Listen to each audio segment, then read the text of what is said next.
창세기 18장 20절에서 33절까지 읽었고요. 본문은 19장 전체까지를 같이 보도록 하겠습니다.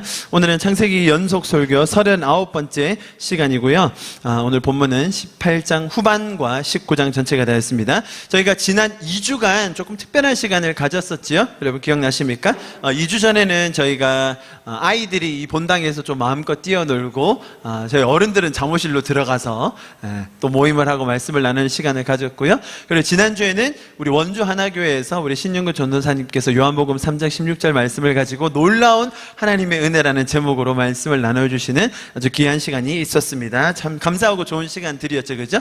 2주간 저희가 그런 시간을 가졌습니다. 이제 그 말인 즉슨 저희가 창세기를 연속해서 38번째 보고 있다가 이제 2주를 쉬고 장장 3주 만에 이제 다시 창세기로 돌아왔다는 이야기입니다. 3주 만에 메시지를 이제 연속으로 나누는데 3주 만에 듣게 될 경우 이제 들으시는 성도분들이 그것을 조금이라도 기억할 거라고 생각하는 설교자야말로 이제 세상 물정을 전혀 모르는 아싸입니다.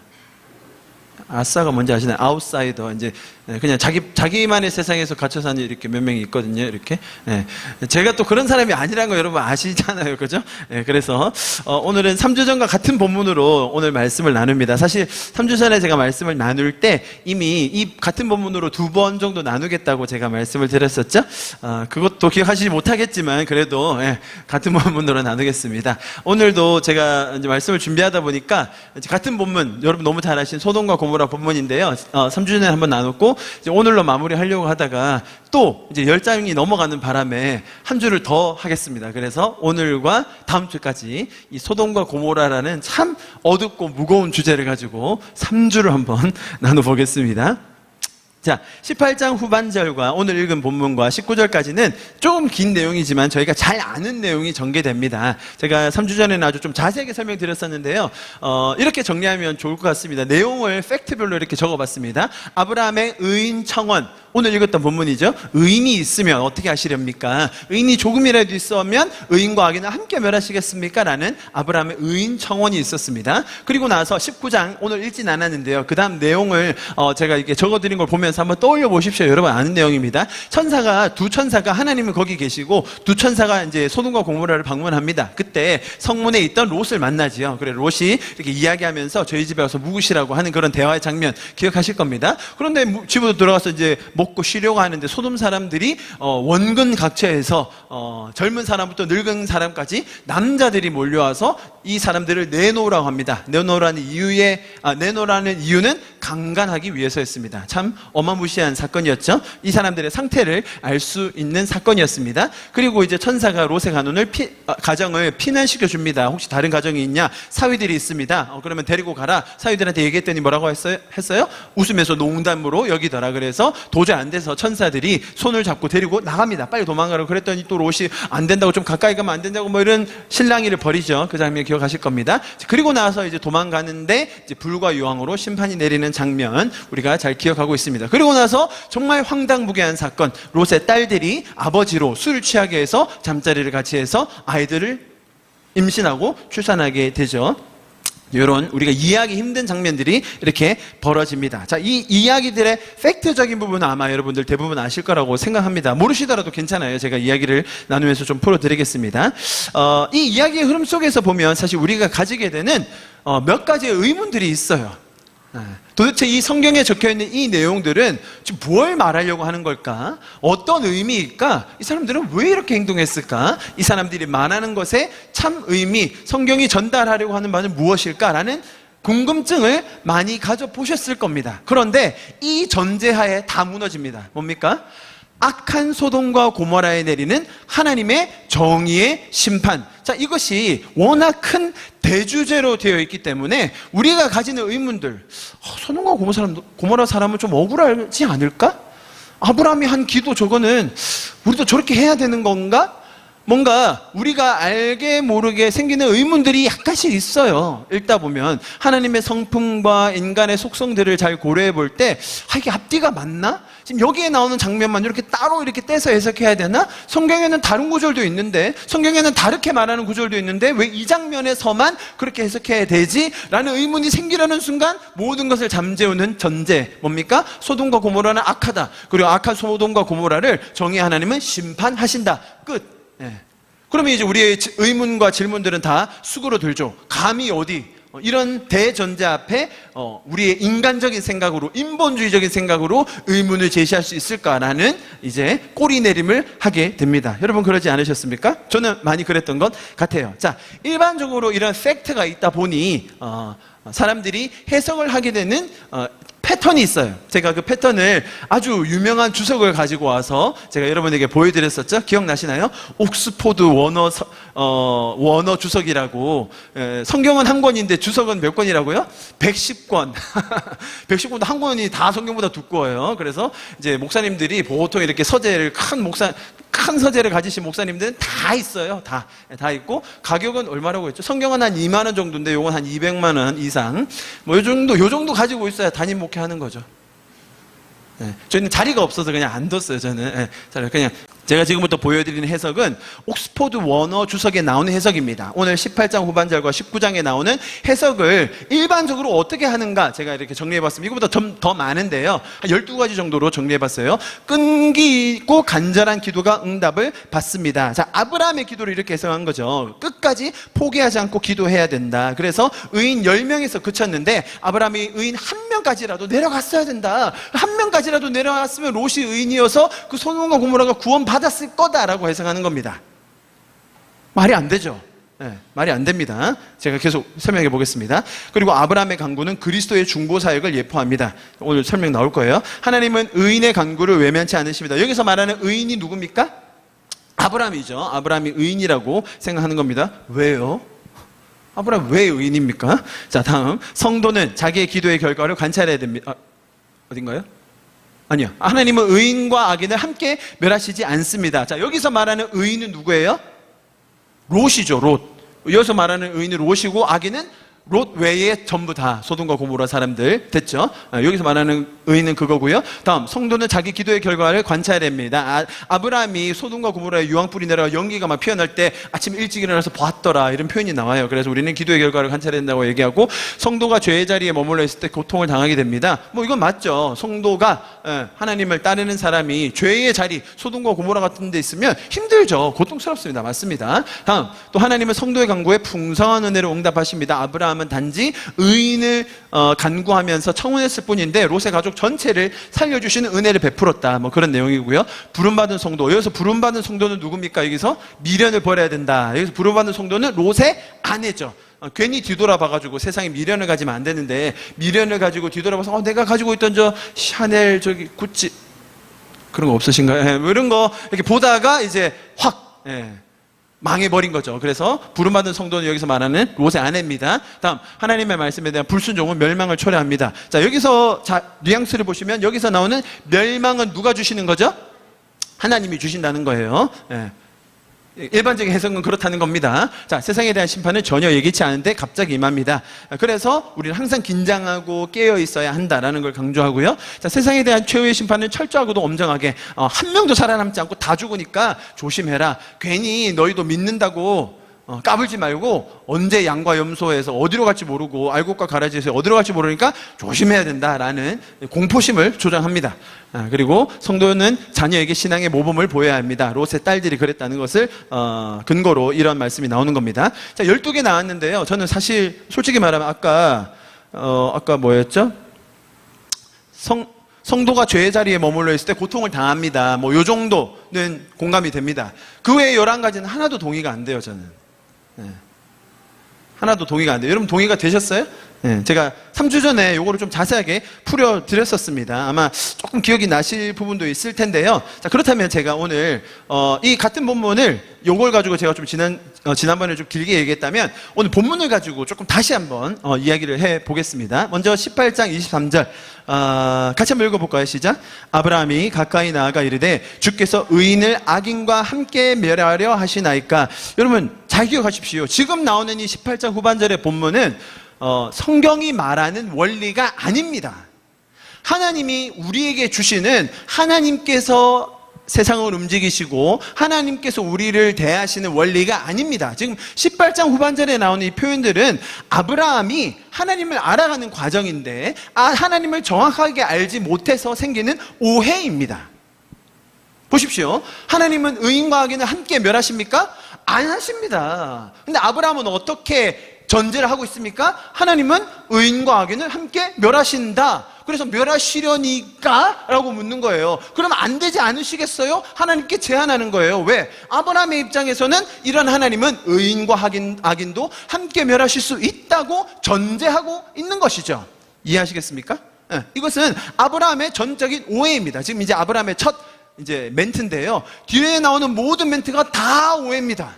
아브라함이 하나님에게 대하여 가지고 있는 자기의 신관으로 오해하고 있는 하나님을 우리가 봐야 된다는 거죠. 그래서 우리가 그 해석을 다시 풀어서 하나님은 어떤 분이신가를 우리가 다시 이해하는데, 아브라함이 한 말이 마치 성경의 원리 있냐? 잘못 우리도 오해하고 있다는 것입니다. 이해하시겠죠? 자, 이런 전제예요. 하나님은 악인을 멸하신다. 세상에는 의인과 악인이 섞여 있는데 하나님이 악인을 멸하시라고 하실 때, 자, 재수 없으면 의인도 같이 멸망당할 수 있다. 그런데 그때 어떤 사람이 나타나가지고 그리 하시면 아니 되옵니다 라고 이제 제발 멈춰주세요 라고 간절히 기도하면, 그때 하나님이 이제 그 간절한 기도를 참삭하시사 의인과 악인을 함께 멸하시지 않으실 수도 있다라는 전제라는 거예요. 아브라함의 전제가. 그렇죠? 요 구절에서 우리가 충분히 그 전제를 뽑아낼 수 있는 거죠. 이해하시겠습니까? 제가 지금 말씀드린 전제가 맞나요? 다 틀린 거예요. 보십시오. 이런 전제가 있다 보니 어떤 해석이 나오냐면 이렇게 나오는, 우리가 이 말을 그냥 아브라함의 오해가 아닌 하나님의 원리로 받아들일 경우 이런 전제들이 깔리게 되고 어떤 해석이 나오느냐 보십시오. 이런 해석이 나와요. 우리는 사명감을 가지고 도시에 있는 의인을 많이 만들어야 합니다. 우리가 의인이 되어서 중보하며 심판을 막아서야 합니다. 중보하는 의인이 있어야 도시가 망하지 않고 심판을 받지 않습니다. 자, 맞는 말 같죠? 맞는 말 같아요. 그런데 이 구절을 가지고 그렇게 유추하면 안 된다는 거예요. 그런 의미가 아니라는 겁니다. 잘 보십시오. 이 문장은 하나님이 스스로를 표현하실 문장이 아닙니다. 아시겠죠? 성경에 적혀 있는 말을, 이 말이 참 웃긴데요. 여러분, 성경에 속으시면 안 돼요. 성경은 우리를 속이지 않았어요. 그런데 우리가 성경에 속아요. 왜인지 모르겠어요. 성경은 우리를 이거 아브라함이 한 말이거든요. 아브라함이 하나님한테 한 말이고, 우리는 성경에 적혀 있으니까 이러면서 막 그냥 문자 그대로 그냥 아주 경전으로 꿀떡 넘겨버리니까 우리가 성경에 속아버려요. 아니라는 겁니다. 이해하시겠죠, 여러분? 자, 원래 기본적인 성경적인 전제는 이런 거예요. 들어보세요, 이 말을. 세상에 사는 모든 사람은 악인입니다. 우리는 모두 죄인입니다. 그리고 하나님은 그 죄인을 구원하기 위해 이 땅에 육신을 입고 오셨습니다. 자, 동의되시죠? 다시. 모든 사람 죄인, 저와 여러분 죄인, 하나님은 죄인을 구원하기 위해서 이 땅에 육신 입고 오셨어요. 동의되시죠? 그리고 하나님은 모든 사람이 구원에 이르기를 원하세요. 그것이 하나님의 마음입니다. 자, 성경에 이렇게 기록되어 있습니다. 같이 읽어보겠습니다. 시작. 하나님은 모든 사람이 구원을 받으며 진리를 아는 데에 이르기를 원하시느니라. 하나님은 한 분이시요 또한 하나님과 사람 사이의 중보자도 한 분이시니 곧 사람이신 그리스도 예수라. 그가 모든 사람을 위하여 자기를 대속물로 주셨으니 기약이 이르러 주신 증거니라. 자, 성경은 분명히 이야기합니다. 하나님은 모든 사람을 어떻게 하기 원하신다고요? 구원. 모든 사람 중에 의인만 구원하시고 악인은 멸망시키기 원하십니까? 아니에요. 아닙니다. 아브라함은 철저하게 오해하고 있는 겁니다. 하나님에 대해서. 자, 그래서 우리는 이 아브라함의 탄원을 다시 평가해야 되는 거예요. 그리고 성경적인 전제에 근거하여 재해석해야 된다고 저는 믿습니다. 여러분, 하나님은 너무나 좋은 분이십니다. 우리를 구원하기 원하시고요, 우리를 도와주기 원하십니다. 우리가 죄악 속에 빠져서 내가 내 갈 길을 분별하지 못하고 있을 때 우리를 인도해 주시는 분이 하나님이신 줄 믿습니다. 다음 구절 보겠습니다. 24절이에요. 다시요. 같이 읽어볼게요. 시작. 그 성 중에 의인 50명이 있을지라도 주께서 50인을 위하여 용서하지 아니하시리까? 주께서 이와 같이 하사 의인을 악인과 함께 죽이시면 부당하오며 의인과 악인을 같이 하심도 부당하나이다. 세상을 심판하시는 이가 행하실 것이 아니니까. 자, 이제 요런 이제 우리가 컨셉을 가지고 보면 아브라함이 얼마나 시건방진지 알 수 있는 거예요. 지가 뭔데 지금 하나님을 가르치고 있는 거예요. 지가는 너무 심합니까? 그분이 몰합시고 지금 하나님을 가르치고 있는 거예요. 이해하시겠죠? 지금 여기서 나오는 표현들은 다 하나님의 성품이 아니에요.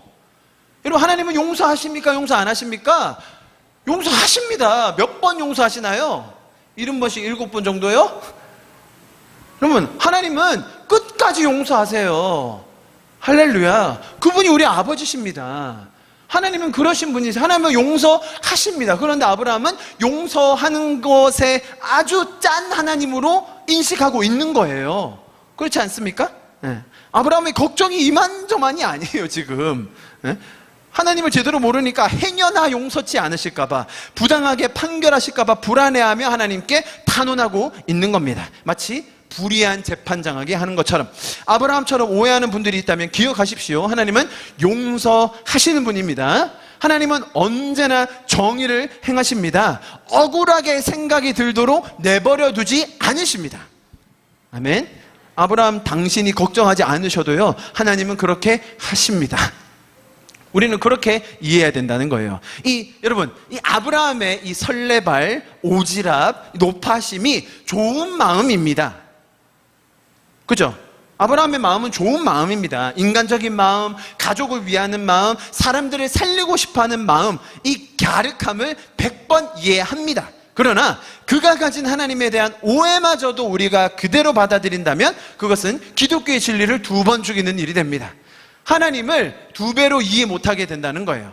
잘못된 방향으로 이해한다는 것이죠. 바르게 성경을 이해해야 합니다. 자, 또 다른 구절 볼까요? 저희가 오늘 읽었던 구절을 통해서 저번에 했던 방식과 조금 다르게 제가 복습하고 있는 중입니다. 아시겠죠? 27절입니다. 아브라함이 대답하여 이르되 나는 티끌이나 재와 같사오나 감히 주께 아뢰나이다. 여러분, 우리는 티끌과 재가 아닙니다. 옛날에 한창 감수성 예민할 때, 고3 때 제가 또 이렇게 막 교회에서 하는, 저희는 10월의 밤이라고 불렀는데 이렇게 뭐 학예의 발표제 있잖아요. 제가 또 그때 나름 또 이렇게 감성 심취해가지고 곡을 써가지고 불렀어요.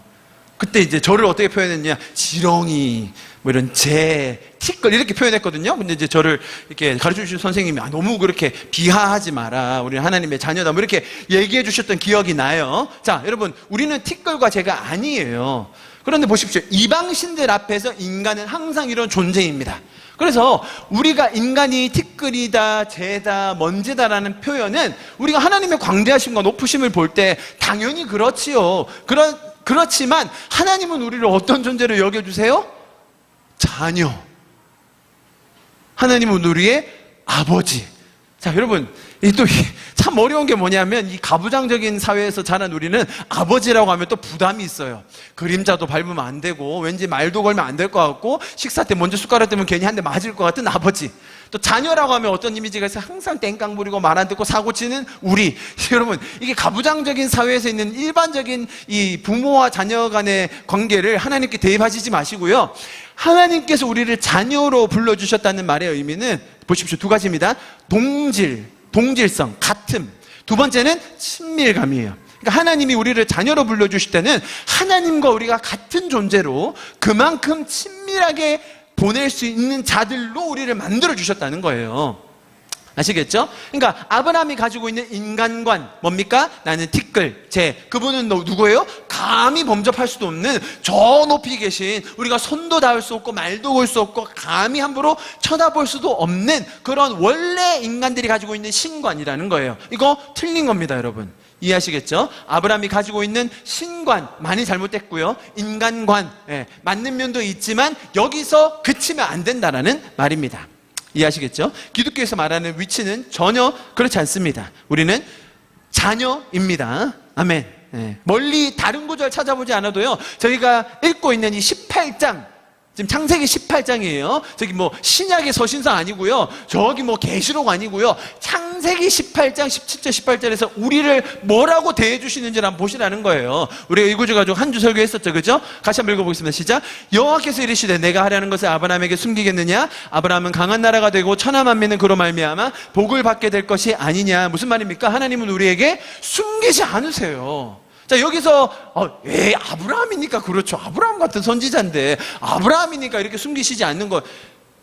제가 지금 욕이 나올 뻔했는데, 개뿔 무슨 아브라함이 뭐 대단하다고요. 지금 18장에서 제가 여러 번 설명드렸거든요. 창세기 12장에 등장한 아브라함이 18장 오기까지 잘한 일은 딱 한 번 있는데, 지난번 설교 살펴보시고요. 아브라함 잘한 거 하나도 없었는데도 하나님은 하나도 숨기시지 않겠다, 내가 그로 강한 나라로 만들겠다라고 평가해 주신다는 거예요. 여러분, 신약이 아닙니다. 지금 서신서가 아니에요. 구약 창세기 18장에서 하나님은 우리를 뭘로 봐주신다고요? 친구로, 자녀로, 동력자로. 내가 아브라함에게 뭘 숨기겠어? 제가 이렇게 얘기했었죠? 내가 원호에게 뭘 숨기겠어? 정말요? 거기에 내 이름이 들어가야 된다는 거예요. 여러분 자신의 이름이 들어가야 된다는 겁니다. 그게 성경의 메시지입니다, 여러분. 하나님은 우리를 그렇게 대하십니다. 그런데 아브라함은 17절, 18절에서 말했던 그것을 기억하지 못하고 27절 가니까 갑자기 티끌과 재가 돼버렸어요. 이것이 아브라함의 오해요, 한계라는 겁니다. 이해하시겠죠? 보십시오. 30절 말씀입니다.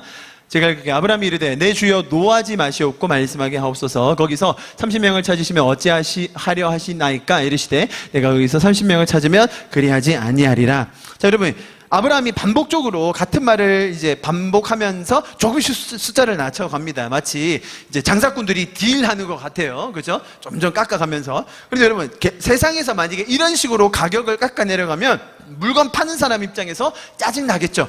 에이, 진짜, 거저 먹으려 하네, 지금, 장사 안 해. 그냥 가. 라고 하지 않겠습니까?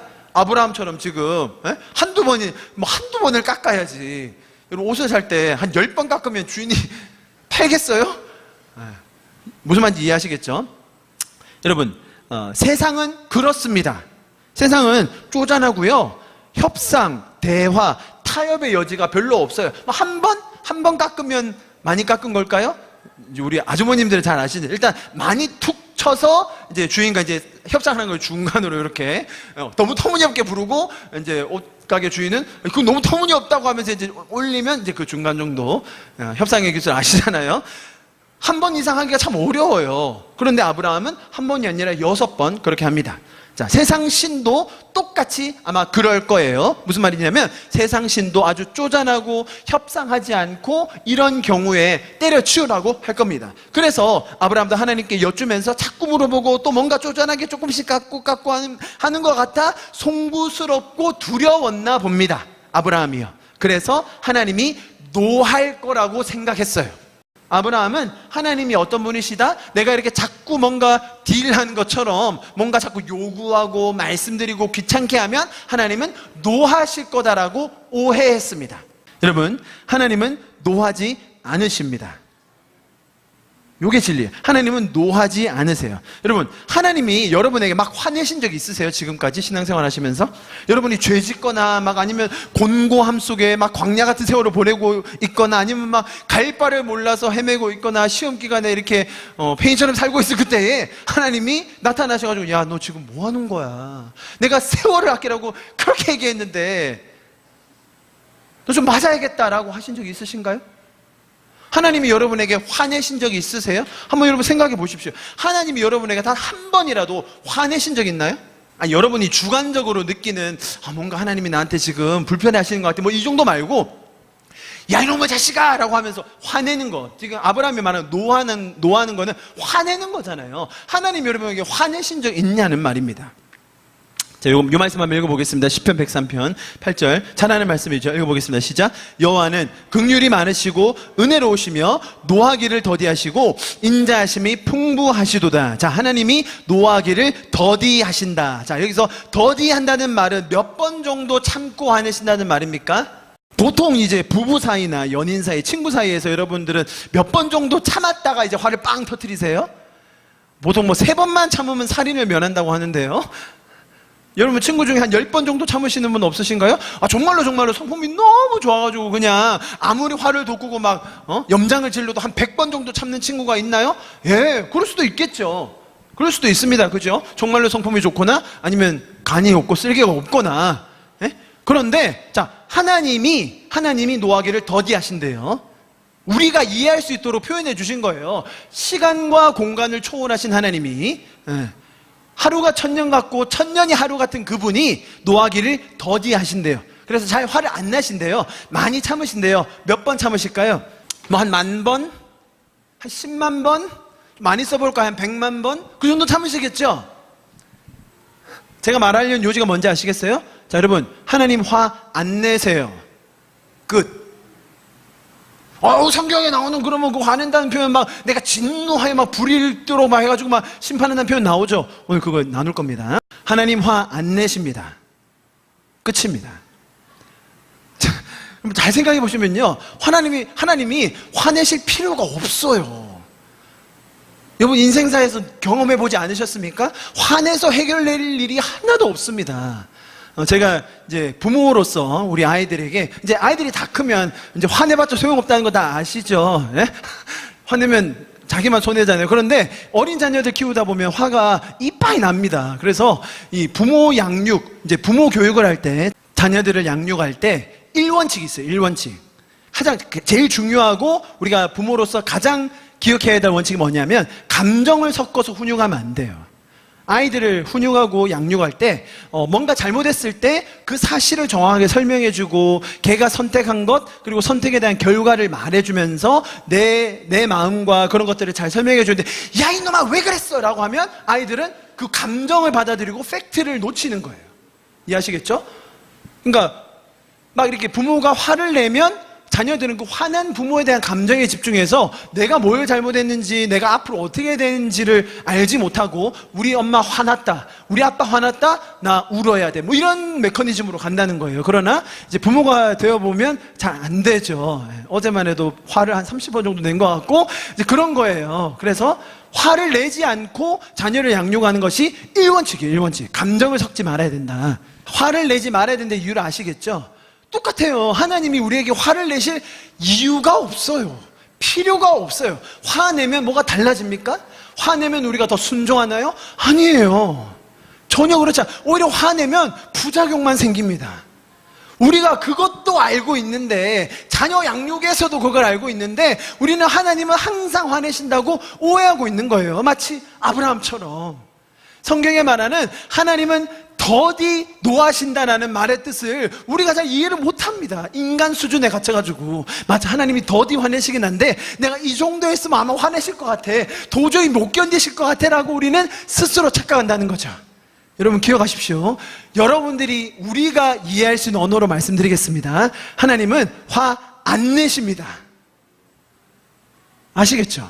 그렇게 이해하시는 게 우리에게 훨씬 유익합니다.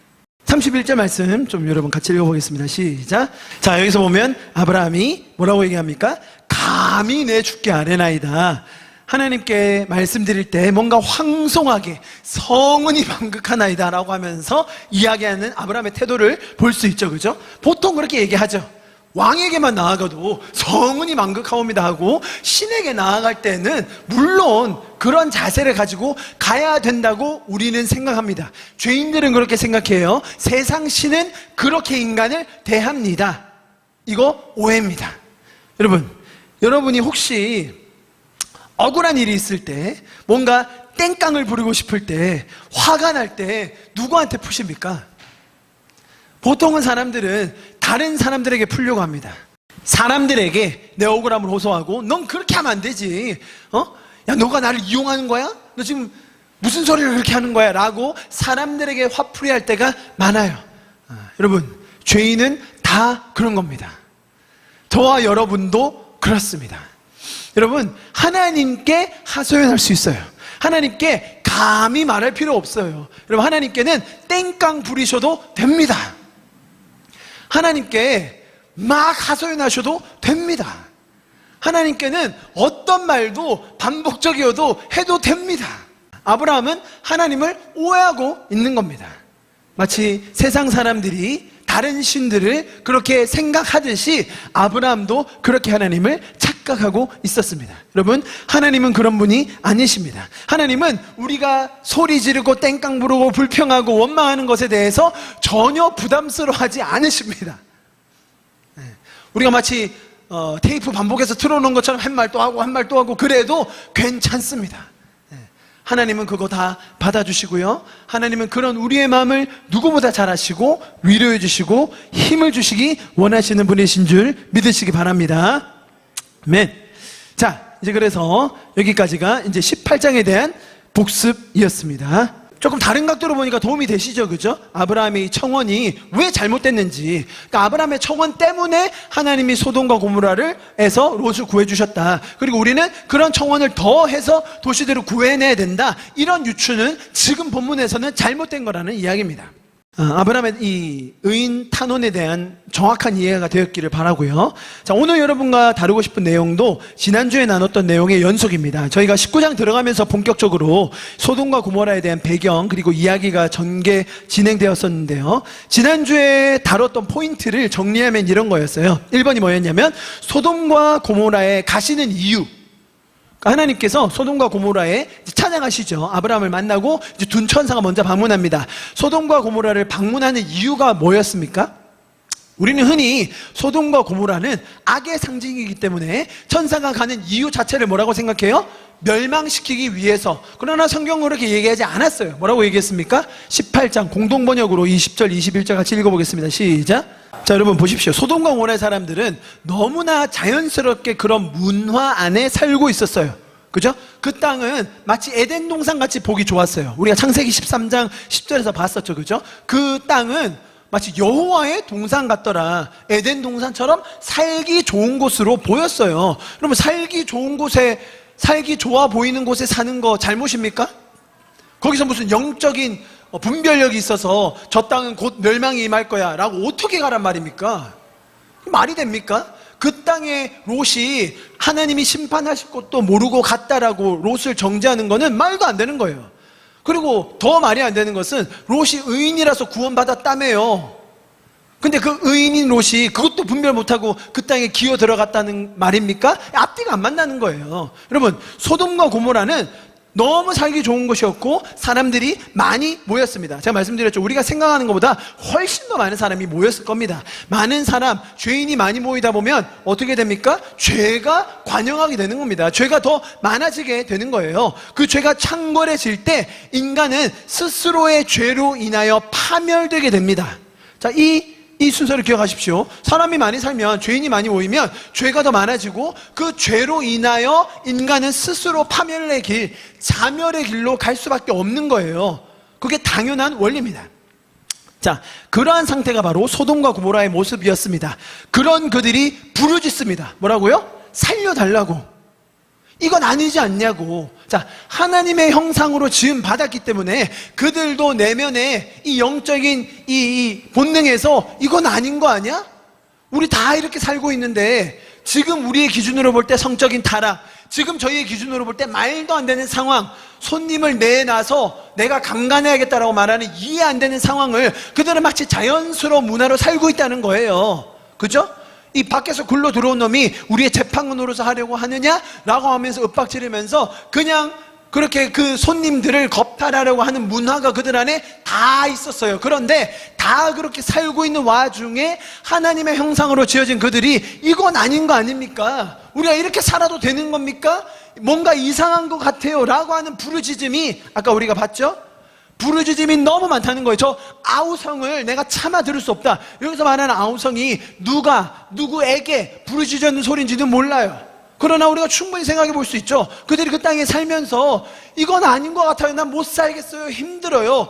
다 그렇게 살아서 나도 그렇게 사는데, 다 그렇게 행동해서 나도 똑같이 따라하는데, 우리 부모님도 그렇게 했고 내 친구도 그렇게 하고 내 자식도 그렇게 할 건데, 그런데 이건 아닌 것 같아요 라고 하는 아우성이 들려온다는 거예요. 아시겠죠? 소돔과 고모라의 상황은 그런 거예요. 그런데 그 아우성을 하나님이 이제 확인하러 가시는 거예요. 왜 확인해요? 확인하고 다 멸해버리기 위해서요? 확인하고 살려주기 위해서 가는 거예요. 확인하고 구원해주기 위해서 가는 겁니다. 그것이 하나님의 마음입니다. 당연한 것입니다. 하나님이 그걸 보고 다 쓸어버려야겠다. 내가 거기 보니 도저히 화가 나서 못 견디겠다. 이제 끝장내자라고 하시는 것 아닙니다. 그것이 첫 번째 포인트였습니다. 소돔과 고모라에 가시는 이유, 사람을 구원하기 위해서. 두 번째, 소돔과 고모라 사람들의 입장이었습니다. 제가 지금 설명하면서도 조금 이제 언급이 됐을 것 같은데요. 이런 각도로 볼 때 소돔과 고모라의 사람들의 입장을 우리가 한번 다시 생각해 봐야 돼요. 무슨 말이냐면 그들을 단순히 악의 상징으로만 보지 말고 저와 여러분 같은 사람으로 보자는 거죠. 소돔과 고모라에는 도깨비 귀신만 살았던 게 아니에요. 현지가 살았고 원호가 살았고 하늘이가 살았다는 거예요. 안 그랬겠어요? 거기는 뭐 뿔 달린 사람만 살았나요? 괴물 같은 사람만 살았습니까? 그래서 거기는 보자마자 그냥 다 멸해버려야 되는 상황이었나요? 아니에요. 저와 여러분 같은 사람이 살았어요. 소돔과 고모라에도요. 그 사람들의 입장을 우리가 한번 생각해 보자는 거예요. 여러분, 가장 확연하게 드러나는 문제가 뭐였습니까? 동성애였습니다. 동성애로 점철되는 그들의 성문화, 너무나 이해 안 되는 문화였습니다. 상상을 초월하는 이 집단적인 타락의 모습을 우리가 보았습니다. 제가 의문을 던졌던 건 성경에서 동성애를 금지하죠. 그 금지하는 게 어디 나오냐는 거예요. 레위기에 나옵니다. 레위기. 창, 출, 레위기. 창세기 출애굽기까지 시간 많이 걸리거든요. 저희는 지금 창세기 19장에 와 있습니다. 19장에 와 있는 사람들이 동성애가 잘못된 거 알았습니까? 몰랐습니까? 그걸 하나님이 정해주셨습니까? 안 정해주셨습니까? 안 정해주셨어요. 아직 몰라요. 모르는데 그들의 영혼에 아우성이 터져 나오는 거예요. 이거 아닌 거 아니냐고. 자, 그러면 하나님이 정해주시지도 않았는데 그 잘못된 문화를 판단하시면서 멸망시켜버리시면 그들의 마음이 어떻겠어요? 억울하죠. 안 그래요? 아니, 만약에 요나 같은 사람이 와가지고 이거 잘못된 거야, 너희 회개해야 돼, 돌아와야 돼 라고 누군가 한마디 해줬다면 그러면 안 억울할 것 같아요. 소돔과 고모라 사람들이 그런 소리를 들었나요? 아, 롯이 거기 있으면서 의인으로 사람들에게 얘기하지 않았을까요? 아니라는 거 뒤에 스토리를 보면 알아요. 롯 의인 아닙니다. 롯 하나님 하나도 몰라요. 아브라함도 지금 모르고 착각하고 있는 지금 이 수준에 18장에서 소돔과 고모라 사람들이 뭘 알아서 이게 잘못된 거구나, 이건 하나님의 원리가 아니구나라고 판단하면서 죄인데 우리 죄임에도 불구하고 담 앞에서 한번 해보자 뭐 이런 생각 하지도 않았다는 거예요. 그냥 그렇게 살았습니다. 하나님은 누구도 억울하게 하지 않으십니다. 동의하시죠? 하나님은 억울하게 하지 않으세요. 스스로 선택한 결과가 삶을 망가뜨리고 파멸로 몰고 갈 때에 하나님은 그들을 도우세요. 그렇죠. 우리가 죄짓고 우리가 죄로 인하여 타락한 삶을 가고 있을 때, 파멸, 자멸의 길로 가고 있을 때 하나님은 우리를 건지시고 도우세요. 만약 이들이 현재 모습으로 인하여 단순한 처벌, 심판으로 인해 영원한 지옥에서 살아야 한다? 너무 억울할 것 같아요. 그죠? 그러나 그들은 하나님에게서부터 어떤 힌트도 없이 그들의 죄성으로 인한 파멸과 자멸의 길로 가고 있었어요. 이해하시겠죠? 그래서 첫 번째는 소돔과 고모라에 가신 이유, 두 번째는 소돔과 고모라 사람들의 입장을 제가 좀 대변했고요. 세 번째, 마지막으로 성경이 이 사건을 묘사하는 초점이 어디에 있는가 나눴었는데요. 무슨 말이냐면 우리가 소돔과 고모라를 멸망시키는 이 하나님에 대한 이미지가 워낙 강해서 그렇게 그냥 의례 타성으로 해석을 하는 경우가 많아요. 무슨 말이에요? 소돔과 고모라는 멸망받아야 돼, 거기는 가망 없어, 끝내야 돼, 그리고 하나님도 그렇게 시원하게 멸망시키실 거야. 제가 아까 말씀드렸던 그 대전제, 소돔과 고모라 악하다, 하나님은 정의롭다, 그래서 심판하신다, 끝. 우리가 이렇게 가는데 성경은 그런 맥락으로 설명하고 있지 않아요. 19장을 보면 제가 산술적으로 계산했었죠. 소돔과 고모라를 멸망시키는 구절, 두 구절, 나머지는 다 뭐예요? 어떻게 구원해내지? 어떻게 얘네들을 빼내지? 어떻게 하면 얘네들을 살려낼 수 있지? 성경의 초점은 거기라는 거예요. 성경이 말하고자 하는 이 마음과 메시지는 어떻게 하면 살려낼까? 어떻게 하면 구원시킬까지? 어떻게 하면 얘네들을 싸그리 멸망시킬까? 어떻게 하면 더 제대로 멸망시킬까가 아니라는 거예요. 성경이 말하려고 하는 이 뉘앙스와 톤과 하나님의 이 설명 방식, 표현 방식을 우리가 이해해야 된다는 겁니다. 자, 세 가지 제가 설명드렸습니다.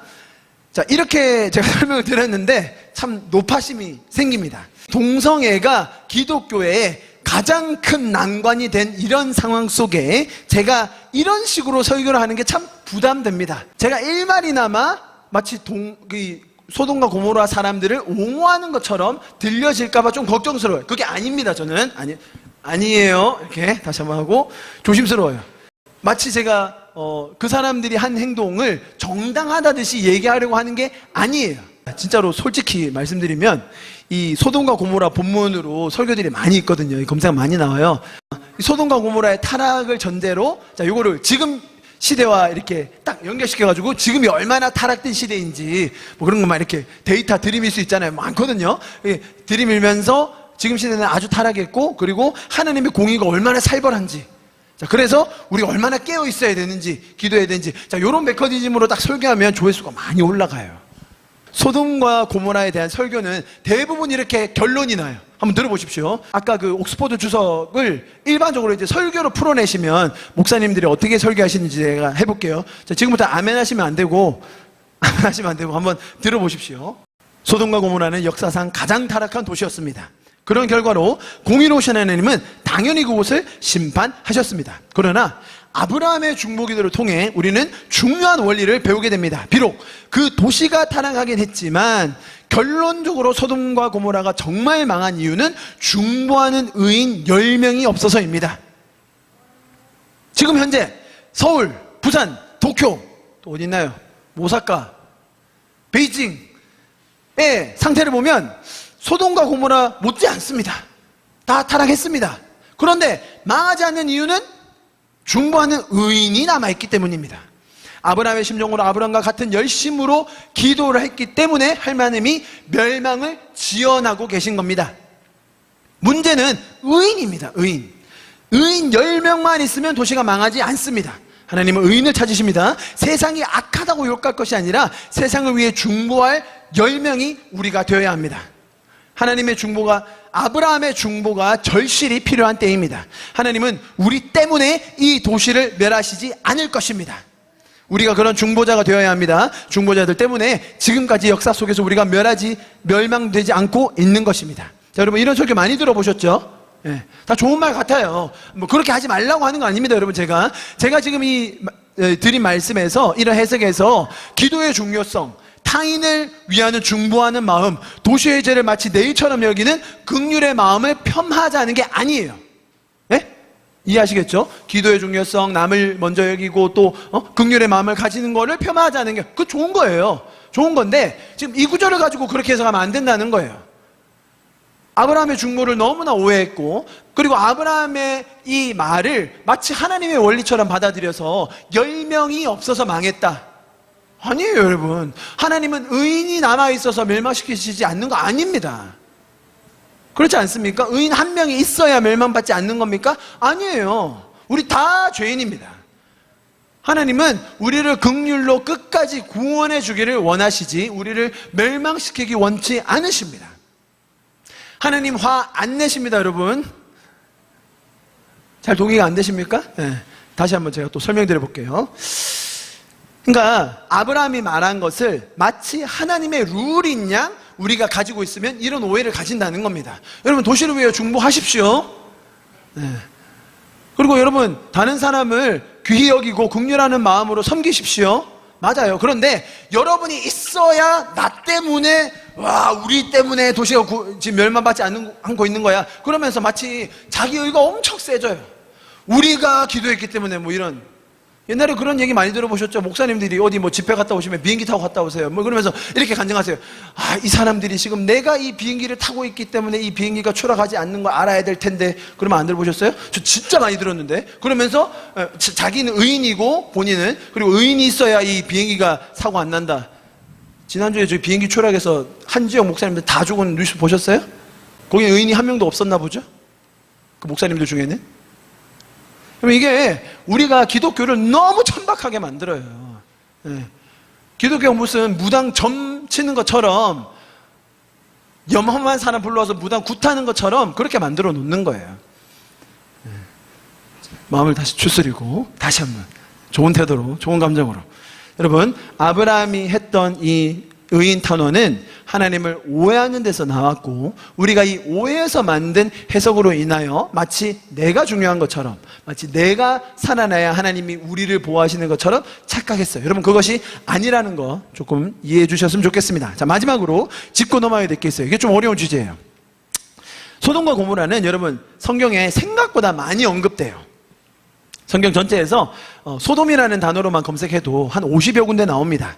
그리고 성경에 나오는 소돔과 고모라는 말 그대로 악의 상징입니다. 저희가 지금 창세기 19장에서만 봤는데 그 외에 많은 구약에 또 신약에서도 예수님도 소돔과 고모라를 많이 언급하셨어요. 죄의 아이콘이고 타락의 절정 맞아요. 자, 이렇게 많이 타락의 상징으로 언급되는 지명도 그리 많지 않을 것 같아요. 그리고 어김없이 등장하는 표현이 뭐냐면 그들의 타락으로 인하여 내가가 누구예요? 하나님이 그들을 멸했다라고 표현이 나와요. 그리고 너희도 그렇게 살면 똑같이 망할 거야 라고 하는 표현이 나옵니다. 자, 반복적으로 그렇게 성경의 여러 가지 중에 그렇게 나와요. 제가 몇 가지만 조금 추려서 가져와 봤는데요. 아주 많은데 그 중에서 아주 살벌하고 제일 좀 섬뜩한 것만 뽑아왔어요. 베드로후서 2장 4절부터 6절 같이 한번 읽어볼게요. 시작. 하나님이 범죄한 천사들을 용서하지 않으시고 지옥에 던져 어두운 구덩이에 두어 심판대까지 지키게 하셨으며 옛 재상을 용서하지 않으시고 오직 의를 전파하는 노아와 그 7 식구를 보존하시고 경건하지 아니한 자들의 세상에 홍수를 내리셨으며 고모라 성을 멸망하기로 정하여 죄가 되게 하사 후세에 경건하지 아니할 자들에게 본을 삼으셨으며. 자, 여러분, 이게 우리가 성경을 읽을 때 성경의 표현 양식이 있거든요. 그러니까 성경이 뭔가를 표현하려고 할 때, 그러니까 우리가 사람끼리 대화를 하더라도 막 돌려서 말할 때가 있잖아요. 왜냐하면 직접적으로 말하면 상처가 되거나 직접적으로 말할 상황이 아닐 때 우리가 애둘러서 표현할 때가 있어요. 이해하시겠죠? 여러분, 여기서 틀린 표현이 있어요. 보세요. 오직 의를 전파하는 노아가 의를 전파했습니까? 제가 지난번에 한번 다룬 적이 있죠. 노아가 의인입니까? 라고 6장 9절에 나와요. 창세기 6장 9절에. 참 의인이죠, 노아가. 술 처먹고 옷 벗고 그리고 그랬더니 손자를 저주하고. 뭐예요 그게? 노아가 의인이라고요? 의를 전파했다고요? 그러니까 그러지 않은 것 같은데 왜 이렇게 표현했냐라는 거예요. 하나님이 소돔과 고모라 성을 멸망하기로 정했다고요? 아씨, 억울해. 하나님이 소돔과 고모라를 멸망하기로 정하셨대요. 참. 여러분, 동의가 되세요? 이런 말에? 네. 그래서 소돔과 고모라 사람들은 거기서 태어난 죄로 그냥 지옥에서 평생 썩어야 되는 운명이라는 겁니까? 왜 이런 표현이 나왔냐는 거예요. 그러니까 성경에 나오는 이 표현의 양식들이 어떤 마음으로 하나님이 이렇게 쓰셨는가를 알아야 된다는 거죠. 마치 노아는 엄청 띄워주시고 소돔과 고모라는 완전 깔아뭉개는 이런 표현 같은 것 말입니다. 이런 것뿐만 아니라 많아요. 누가복음 17장에 보면, 이거 잘 아시는 말씀입니다. 자, 보시면 이제 소돔과 고모라 언급하시면서 롯의 처 기억하라 라고 하면서 이제 뒤돌아보지 마라 이런 말씀 하시잖아요. 그죠? 네, 이런 거 나오고요. 또 마지막으로 신명기 29장에 보면 23절에 보면 23절만 좀 같이 읽어볼까요? 시작. 그 온 땅이 유황이 되며 소금이 되며 또 불에 타서 심지도 못하며 결실함도 없으며 거기에는 아무 풀도 나지 아니함이 옛적에 여호와께서 진노와 격분으로 멸하신 소돔과 고모라. 자, 이렇게 돼 있어요. 뒤에는 그냥 다 비슷한 이야기고요. 이런 표현이 나온다는 거예요. 하나님이 소돔과 고모라를 보시면 어떻게 했다고요? 진노와 격분해가지고 화를 쟤네들은 안 되겠어 하면서 막 격분하셔가지고 불 내려 하고 그냥 쓸어버리셨다. 그러면 아까 시편 말씀은 틀린 거네요? 아니, 더디하신 거지. 한참 더디 하시다가 마지막에 격분하신 거야. 그 마지막이 언젠데요? 소돔과 고모라는 그 정도고 지금 부산은 그 정도 아닌 거라는 말인가요? 여러분, 이게 참 우리가 성경의 표현들을 보면서 잘 이해를 해야 돼. 그러니까 하나님의 마음과 성경 전체의 맥락과 이 성경에서 나오는 하나님의 이 심정을 이해하고 보면 조금 이해를 깊이 할 수 있는데, 우리는 이 표현에서, 자, 신명기에서 창세기에서는 하나님은 어떤 분? 노하시는 분. 시편에서 어떤 분? 더디하시는 분. 신약에서는 어떤 분? 환하게 웃으시는 분. 이게 무슨 삼중인격자도 아니고 도대체 뭐 하는 거예요? 그러니까 하나님에 대한 이해가 없는 거예요. 자, 제가 질문하겠습니다, 여러분. 하나님은 우리가 잘못하시면 멸하시는 분이십니까? 하나님은 우리의 죄악을 참지 못하시고 심판하시는 분인가요? 우리는 이 질문에 아니요라고 대답하셨을 거예요. 예라고 하셨나요, 혹시? 그러면 이제 처음부터 다시 할 거고요. 아마 아니라고 대답하셨을 거예요. 그런데 성경에 과연 하나님이 그런가? 라는 의문을 가지게 되는 몇 가지 사건이 나와요. 몇 가지 사건. 아주 많지가 않아요. 몇 가지 있어요. 제가 그런 사건을 대충 정리해 봤어요. 아주 어려워요. 보십시오. 노아의 홍수. 그쵸? 노아의 홍수는 이상하게 이제 과학적으로 이렇게 막 디베이트가 되고, 그런 경우가 많은데 사실 노아의 홍수 때 참 억울해요. 그렇지 않습니까? 그리고 하나님이 싹 쓸어버리시는 것 같은 이미지. 제가 그거에 대해서 창세기 6장 이후에 얘기하면서 많이 풀어놨어요. 참고하시고요. 그리고 이제 오늘 소돔과 고모라, 불과 여왕의 심판. 또 많아요. 고라의 가정이라고 아십니까? 고라의 가정? 고라와 다단, 지파 이렇게 하면서 나오는데요. 기억나시나요? 그러니까 모세에게 반항해가지고 집단으로 모여있다가 어떻게 되죠?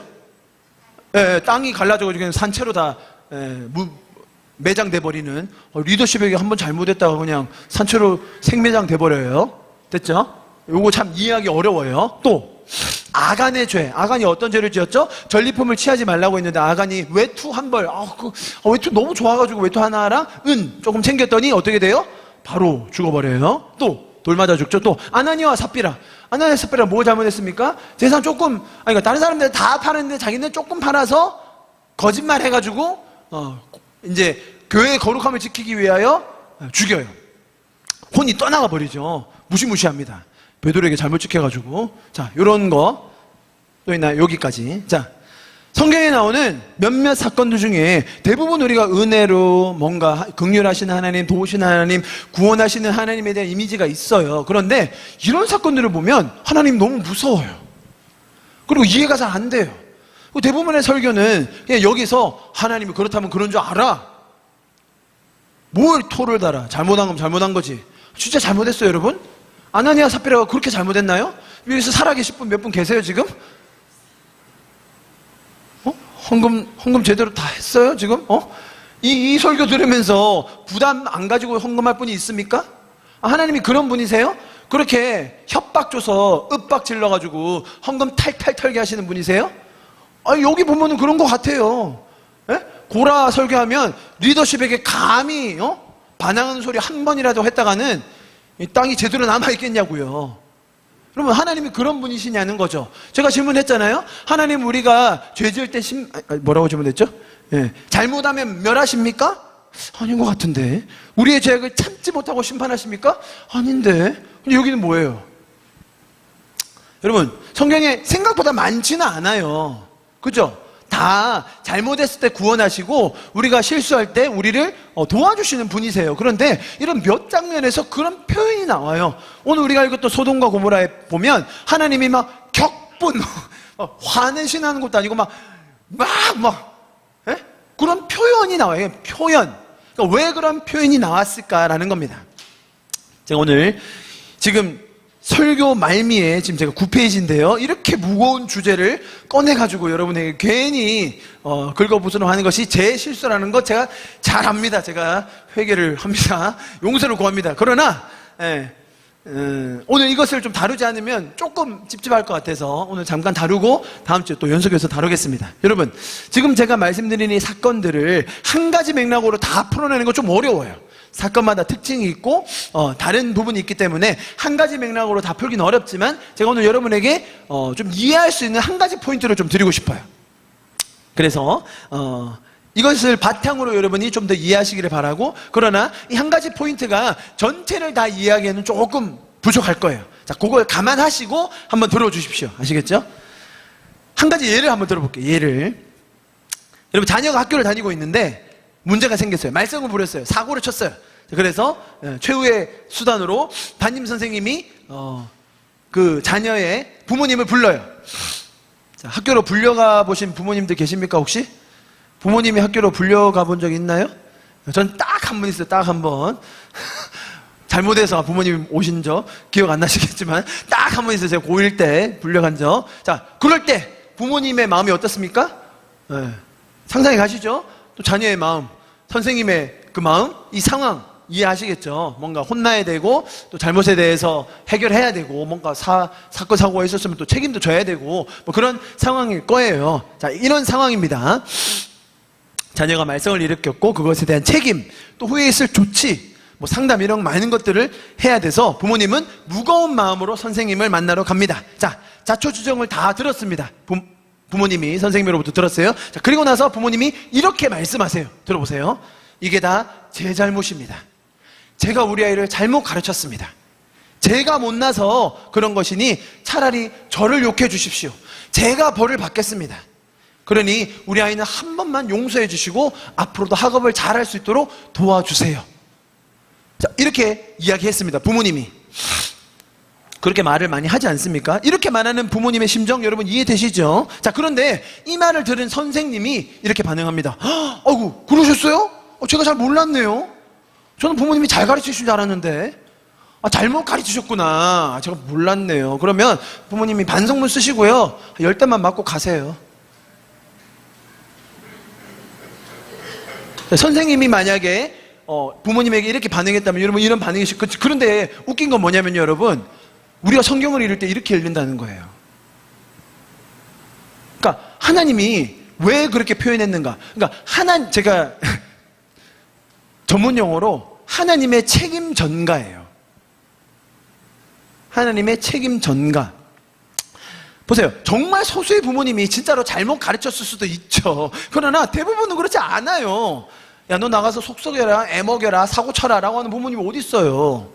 선생님 말씀 잘 듣고 친구들하고 우애 있게 지내고 뭐든지 열심히 하고 건강하게 안전하게 지내라라고 부모님들이 입에 달고 사시죠. 그런데 선생님 앞에서 이렇게 말하는 부모님의 심정은 비록 그것이 자식의 잘못이라 할지라도 모든 것을 내 탓으로 돌려서 그 자녀를 보호해주고 싶은 마음 아닙니까? 내 탓으로 돌려서 비난과 정죄를 내가 짊어지고 쟤는 좀 보호해주고 싶은 그런 마음 아닙니까?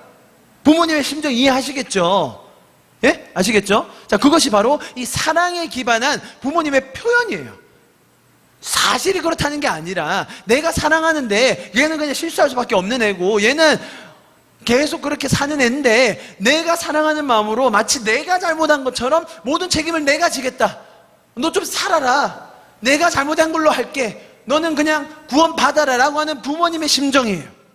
아시겠죠? 그런데 그거를 마치 액면 그대로 문자 그대로 받아들인다고 제가 설명했어요. 여러분이 피식 웃으셨어요. 그런데 우리는 성경을 잘못 해석해서 그렇게 피식 웃고 있는 행동을 마치 정답인 것처럼 받아들이고 있다는 거죠. 하나님이 내가 격분했어, 내가 화가 났어, 내가 그래서 멸해버렸어 아니라는 거예요. 하나님이 화가 나지 않았는데, 내가 멸하지 않았는데 마치 내가 멸한 것처럼, 내가 잘못한 것처럼, 하나님이 화를 못 참으셔서 멸하신 것처럼 설명한다는 거예요.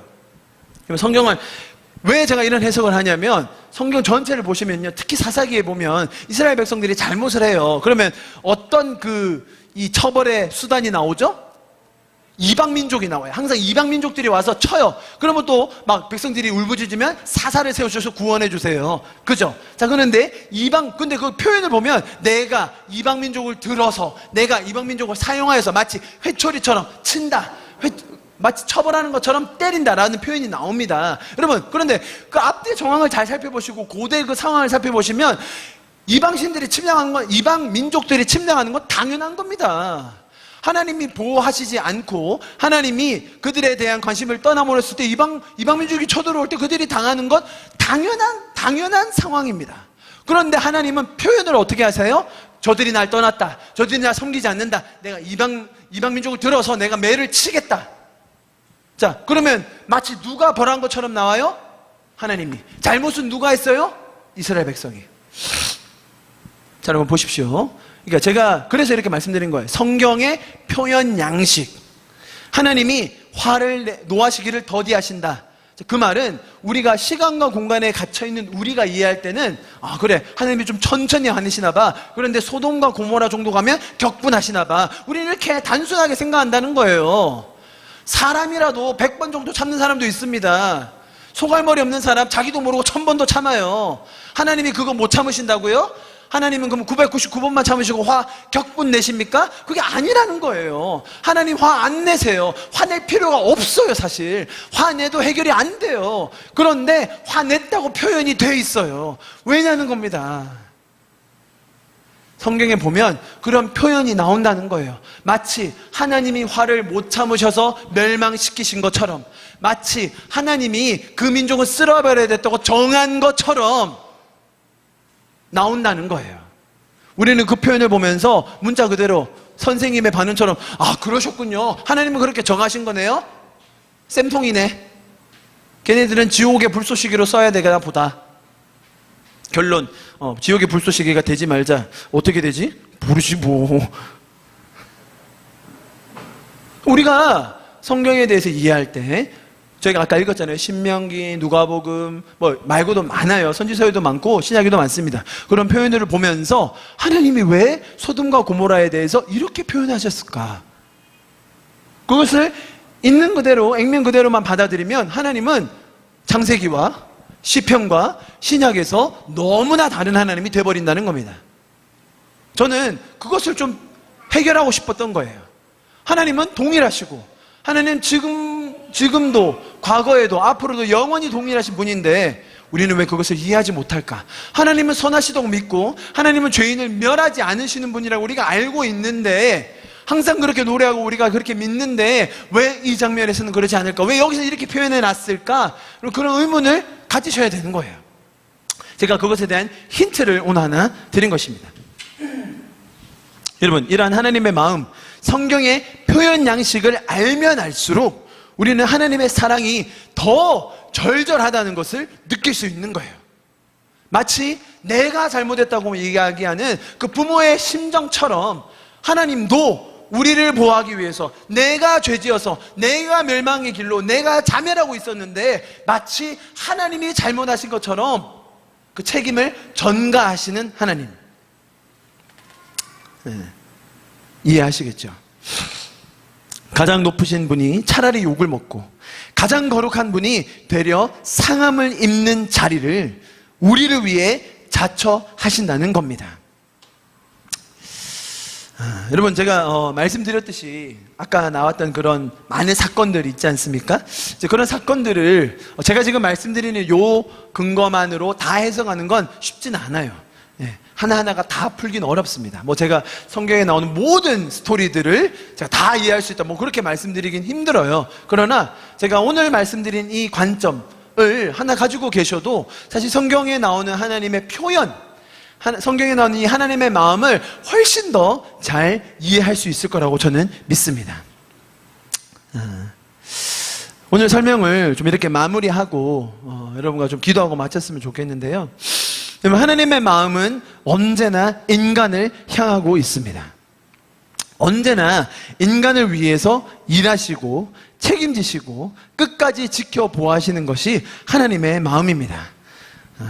그리고 우리 모두를 구원하시기 위해서 자신을 희생하여 버리시고 결국은 사망 권세를 이기시고 구원의 문을 활짝 여신 분이 우리의 구주 예수님인 줄 믿습니다. 하나님은 우리 모두가 구원에 이르기를 원하시고 우리가 죄악 가운데 살고 있을 때 우리를 도와주실 분이십니다. 우리가 그것을 알고 믿으며 그 진리 안에 거하기를 간절히 소망합니다. 여러분, 아브라함이 하나님을 너무나 오해했었습니다. 아브라함이 하나님에 대해서 너무나 많은 착각을 하고 있었습니다. 그 와중에 우리는 그 아브라함의 오해와 착각을 있는 그대로 받아들여서 하나님의 원리 자체를 왜곡할 때가 많았습니다. 여러분, 오늘 우리가 이 소돔과 고모라 사건을 보면서 다시 한번 이 하나님에 대한 개념을 정립할 수 있기를 바랍니다. 오늘 내용이 조금 많았는데 너무너무나 중요한 것들이기 때문에 여러분 좀 잘 마음에 새기시면서 우리가 하나님을 더 잘 이해하기를 간절히 소망합니다. 하나님은 선하신 분이십니다. 하나님 노하지 않으십니다. 하나님은 우리를 끝까지 도와주시고 우리 모두를 구원하기 원하십니다. 하나님의 심정과 하나님의 마음을 우리가 바로 이해할 수 있기를 소망합니다. 소돔과 고모라 심판 가운데서도 하나님의 정의는 그치지 않았습니다. 성경에 나오는 수많은 소돔과 고모라에 대한 악의 상징에 대한 표현 속에서도 우리는 하나님의 그 절절한 책임을 전가해서라도 우리를 보호하시고 우리를 도와주기 원하시는 그 하나님의 마음을 발견할 수 있기를 간절히 소망합니다. 이 시간 기도합시다. 하나님, 제가 그런 하나님을 더 알기를 간절히 소망합니다. 제가 아브라함처럼 하나님에 대해서 오해하고 있던 것이 있다면 주님 풀어주시고 우리에게 더 큰 이해를 주시고 오늘 말씀을 통하여서 우리에게 주신 그 메시지처럼 주님 우리가 하나님의 마음을 더 알기를 원합니다. 우리를 향하시고 우리를 구원하기 원하시고 우리를 도와주기 원하시는 그 하나님의 마음으로 우리가 더 날마다 풍성함을 누리며 그 풍성함을 나누며 우리가 기쁨으로 살아가게 하여 주시옵소서. 하나님을 더 이해하게 하여 주시옵소서. 하나님 우리에게 더 알려주시옵소서. 우리 그렇게 마지막으로 기도하고 예배를 마치도록 하겠습니다. 기도하시겠습니다. 주님 그렇습니다. 우리가 하나님을 찬양합시다. 잊을 수 없는 은혜 주님의 크신 사랑 자신을 버리심으로 나를 구워주셨네. 허물을 덮으시고 허물을 덮으시고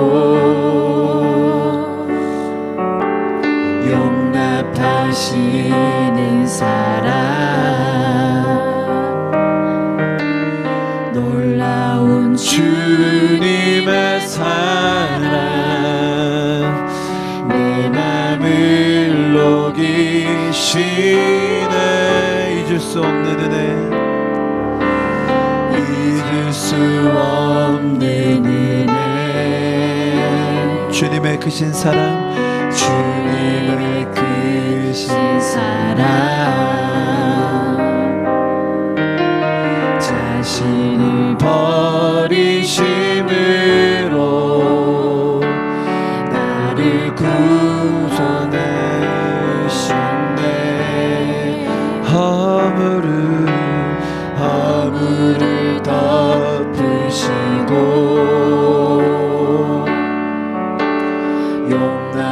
용납하시는 사랑 놀라운 주님의 사랑 내 맘을 녹이시네. 주님 사랑해요 진정 감사해요 나를 생각하신 오직 주님만을 내 삶을 다해 주만 바라보며 주를 위해 섬기며 살리. 주님 사랑해요 주님 경배해요 내겐 오직 주만 유일하신 사랑 내 모든 것 주께 다 드리며 갈급한 마음으로 주 위에 살리. 주님 사랑해요 진정 감사해요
우리를 위해 자신을 아끼지 아니하시고 처음부터 끝까지 우리를 살리기 위하여,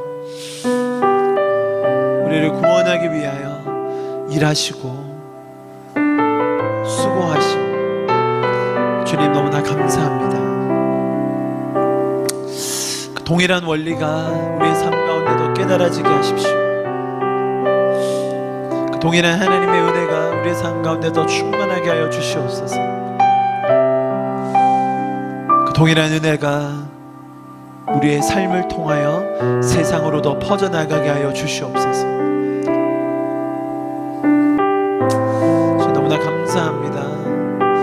주님에게 놀라우신 은혜로 인하여 다시 한번 찬양합니다. 우리의 삶 가운데 더 놀랍게 주님의 말씀을 통하여 역사하실 주님을 기대합니다. 감사드리며 예수 그리스도 이름으로 함께 기도하였습니다. 아멘.